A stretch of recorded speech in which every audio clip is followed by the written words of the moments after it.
Yeah, man. It was a sticky situation. Yeah, like I said, I'm gonna use this picture she sent me as a backdrop because she laid my clothes out. She put the pills on my Bam Bam shirt. Bam Bam full of that dope. Come get him. Yeah, she had gave me that shirt. I'm gonna tell you how I got that name Bam Bam though from them. But anyway, yeah, like I said, it was the next morning after I had passed out in the mall and shit. And like I like to say, this isn't to glorify anything that I was doing. It was very foolish of me. But this is to let people know, hey man, first of all, you're not the only one going through things. Second of all, you might not get as lucky as me to be doing this type of shit. So it's a cautionary tale. But anyway, as you can see, I Right. have my outfit laid out before me. But it was the next morning after I had passed out in the mall and she had took me back to the house. So I was laying in the bed, right? And she walked in there and I heard her coming in because like I said, I have my own room in the house because like I said, we couldn't sleep in the same bed because I snore. And it was bothering her. So I just went in my room and got in the bed. Well, that night she actually put me in there because I was so inebriated. So she came in, she said, Antonio, I said, yeah. She said, are you conscious? I said, yeah, motherfucker, don't you hear me talking to you? She was like, well, okay. She said, the Himeji. I said, the Himeji, that means medicine. Yeah, I found the doctor that'll give you your Himeji so you can stop all this. I said, oh, really? You tell. She said, yeah, but I gotta go get it from him. I said, you gonna get it from him? She said, no, I'm gonna get the prescription from him. I said, okay. So she was like, um, but it's a catch. I said, wow, like I didn't know that was coming. I said, what's the catch, baby? He said, he want 500 for each prescription. So I said, damn, it's 1,000. Then she said, yeah, and you gonna give me 1,000 because you ain't got at that time I didn't have an ID. It's like 2018. She like, you don't have an ID, Yeah. so you can go in the pharmacy and get them. So she was like, so the prescriptions gotta be in my name. I said, okay. You see, I'm risking my freedom for you. I said, you should, baby. I said, because if you go to jail, I'm going to just come get you out. And I said, if you got to do some time, you going to be the queen in that bitch, because I'm going to keep your book full of money. So Yes, I, re- indeed. I remember passing back out. And I don't know how long it was, but she came back and I gave her the money. Like I said, I gave her 2,000. And when she came back, she said, all right, get dressed. We finna go get your Himeji. I said, all right, cool. So, bro, I swear to you, bro, this is no lie. This is no bullshit. Like I said, I stay in the north of Rio de Janeiro or whatever. Like I said, Rio de Janeiro is a state, but I stay like 2 hours away from the beach. So basically, where I stay at, there's no Caucasians, there's no gringos, there's no foreigners. So, like I say, they don't mess with that down there because they won't sell it because they see what happened in America with it. So we went to about 10 pharmacies, bro. Every time we walked in there, people look at it, be like, I don't even know what Oxycontin. What is this? And they'd be like, no, no, we don't have it.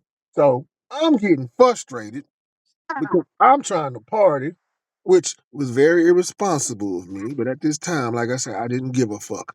But so we got about the last pharmacy, and I said something clicked in my head. My clicked said, if you want Caucasian pharmaceuticals, you have to go where the Caucasians are at. I said, yeah, that's right. I said, let's go to Coca Cabana. And she said, for what? That's an hour and something away. I said, look, that's where it's at. Trust me. So she was like, how you know? I said, because they got white people down there from America. So I called the Uber. We hopped in the Uber and I'm riding. And the whole ride there, bro. You know how you look at somebody out the corner of your eye because they watching you? She just sitting there Yeah. peeping out the corner of her eye, looking at me. So we got down there, and she said, Antonio, after we finish doing all this, will you take me out to dinner and rent a room for me so we can have sex? So I said, sure, baby. And like I said, sex was not on my mind. Getting to that dope was on my mind. So we went to about 3 pharmacies in Copacabana, and I remember, bro. We walked in this one pharmacy. They all kept saying no. And I remember, bro, how this girl looked at her. Cause I would let her walk in and I would come in kind of behind her and stand kind of back. So we walked in the pharmacy and the girl picked the prescription up and she looked at it. And she looked at her, then she looked at me and she said, is he a gringo? And she said, yes, why? She said, oh, they love heroin. She said, what? She said, heroin? She said, yeah, this ain't nothing but heroin. And she said, all the gringos come down here looking for it, but it's hard. And I remember that motherfucker turned around and looked at me. She say, heroin, Antonio? Heroin? Really? I said, hey, man, you don't understand. It's a long story of how I got hooked on that shit. So the girl was like, we don't have it here, but I know a pharmacy that does have it.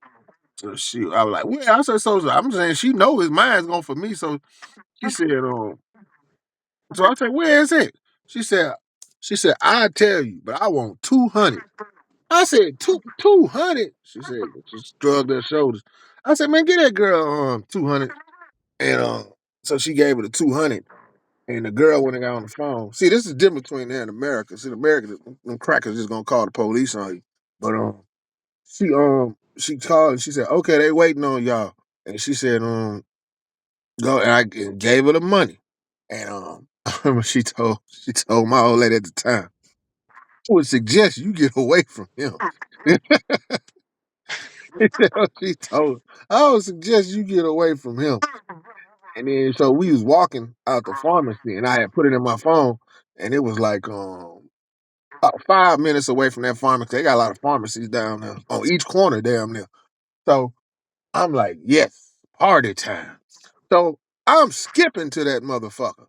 And I actually took a picture of how she was looking standing behind me. I got the picture in my phone. And she was looking at me. So we got to the pharmacy, right? And we walked through the door. It was funny because you got to go to the back of the pharmacy. Now they keep all the regular pills and stuff where they can just turn around and grab them because they don't, like I said, they don't have a pill crisis going on down there. So you should have seen how them niggas was looking. They were looking like, is that them? Is that them? So she said, all right, Antonia, we finna get your stuff, and then we going to, well, I don't know, I can't remember well, we were supposed to go to a hotel and out to eat, but we didn't make it. But anyway, so we walked back there, and she wanted, like I said, she's very controlling, but she had the prescriptions in her name. They in my name, and when I get them, I'm gonna give you one a day. I said one a day. I said, you know what? Don't argue with it. Just get the motherfuckers and then figure it out. So so she gave the dude the prescription, and the dude looked at it. And then he was like, I'm gonna tell you, they knew that them prescriptions was fake, man. Because I'm gonna tell you how many I got. And like I said, they don't give those pills out like that down there. You gotta go to a like a specialist or whatever. So Yeah. that motherfucker looked at that script and at this time I didn't know how many I was finna get. I thought I was gonna get a couple.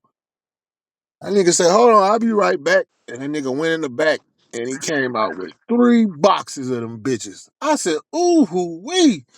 Each box had like 30 something pills and I had 3 of them bitches. I said, oh yeah, it's party time now. So I remember he rung them up and it came out to be like 1,500. And she was looking at me like, is you really finna pay this much? So I said, bitch, move out my way. And I paid for them. And I remember I was sick too, because I hadn't taken any them pills in a while. So I was real sick and irritated. So he gave her the 3 boxes. I said, damn. I said, this bitch got 3 boxes. So she was like, huh, Antonio. And I remember she gave me 1 box and she had the other 2 in her purse. And I said, yeah, she talking about getting one a day. That ain't gonna work. So I remember I popped one out and then I like that gum pack when you get the gum out. You gotta press it down. Yeah. It was in a pack like that. Uh-huh. So I pressed one out of there and I flipped the pack around and hurry up and turn it back. And she was like, I knew what she was gonna say. She was like, give me them pills. So she popped one out and she said, huh, take it. I said, take it. I said, nah. I said, baby, I'm sick. I gotta snort this. And she was like, what? So I remember I grabbed that motherfucker and went in the bathroom. And I was in there about 5 or 10 minutes. And like I said, anybody who ever been on that shit, man, you know how sick and irritated that make you, man. So I snorted half of it and I ate the other half. I came out that motherfucker dancing. And I remember, bro, like the look on her face, like she would just look like, man, what am I doing? This nigga got me out here going in the pharmacy. And I remember I told one of my cousins, I ain't gonna say his name. I said, yeah, man, this bitch just went in there and got me like 90 something Roxy. That nigga say, shit, cuz I'll send that bitch every week to get him. I said, and I remember I paused. I said, that's a nigga for you, boy. I said, this nigga telling me to jeopardize my woman's life every week for some goddamn pills. I said, nah, cuz. I said, this shit gonna have to stop eventually. I said, either I'm gonna stop or I'm gonna get stopped. So, so we walking up out of there, and I remember she was walking fast or whatever. So I'm like, wait, I'm gonna call the Uber. And that motherfucker turned around and we was talking.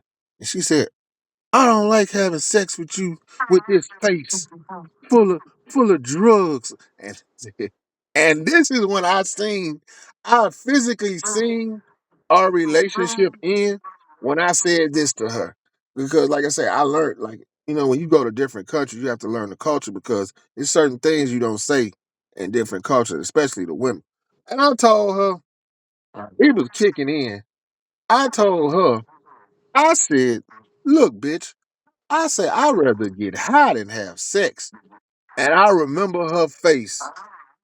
It was like I seen her soul, whatever that was, leave the relationship.